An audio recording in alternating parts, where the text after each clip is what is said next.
Party سے وابستہ، مسلم league نون سے وابستہ، جمعیت علماء اسلام سے وابستہ اور دوسری پارٹیوں سے وابستہ آئینی ماہرین نے اس پر رائے دی ہمیں اور متفقہ رائے دی کہ ایک اسمبلی کی تحلیل سے الیکٹورل کالج جو ہے وہ تحلیل نہیں ہوا کرتا، الیکشن پھر بھی ہوں گے، تو پھر ہمیں فوری طور پر اپنی اسٹریٹجی تبدیل کرنی پڑی۔ تو اس حوالے سے جو ضمنی الیکشن تھے اس میں بھی حصہ لینا کا فیصلہ کیا اور سینٹ کے الیکشن میں بھی حصہ لینے کا فیصلہ کیا ہے۔ اگر ہم ایسا نہ کریں تو پھر تو ان اہلوں سے کل سینٹ بھی بھر جائے گا جی۔ تو اب انشاءاللہ العزیز ساری پارٹیاں اس کے لیے سنجیدہ ہیں کہ وہ سینٹ کے الیکشن میں حصہ لیں اور سینٹ کو کم از کم نقصان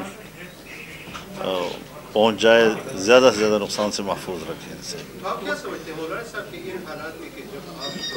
اسمبلیوں کو اور جو حکومت سلیکٹڈ اور وہ ان کو کہہ رہے ہیں اور پی ڈی ایم کے خلاف مظاہرے بھی کر رہے ہیں کہ ان کا واحد حج کو مطلب دوبارہ انتخابات ہے، پھر ضمنی انتخابات میں حصہ لینا؟ ضمنی انتخابات میں تو آج نہیں ہیں، جب سے میرا خیال میں 2 سال 2.5 سال گزرے ہیں ہر ضمنی الیکشن میں حصہ لیا گیا ہے، کیونکہ ہم نے نہ ووٹر لسٹ پر اعتراض کیا ہے، نہ ہم نے عوام پر کوئی اعتراض کیا ہے۔ عوام کی رائے جو ہے وہ ہر الیکشن میں صحیح طور پر سامنے آئی ہے،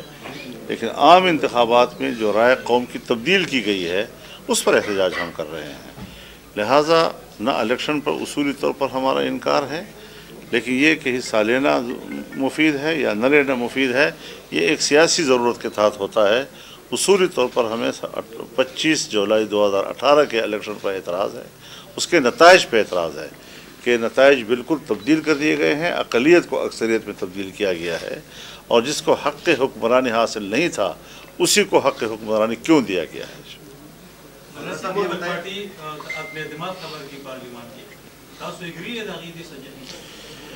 دیکھیے، میں آپ کو اس حوالے سے ایک درخواست